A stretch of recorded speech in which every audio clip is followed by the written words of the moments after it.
নমস্কাৰ, মোৰ নাম চিটি চাবই থাকোঁ। মই চিনাকিজিত মই তাত ক'ব ওলাইছোঁ। এখন দেশত এটা ৰজা আছিল। তাৰ নাম আছিল ৰবি শইকীয়া।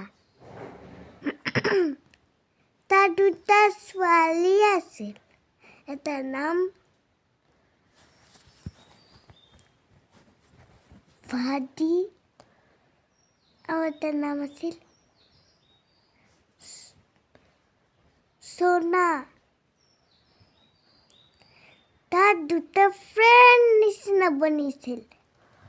এদিনটো ৰাজাই ক'লে, যোৱা তুমি এটা কাহিনীকাৰক কৈ আহা যে আমি মোৰ দেউতাৰ ওচৰলৈ যাওঁ।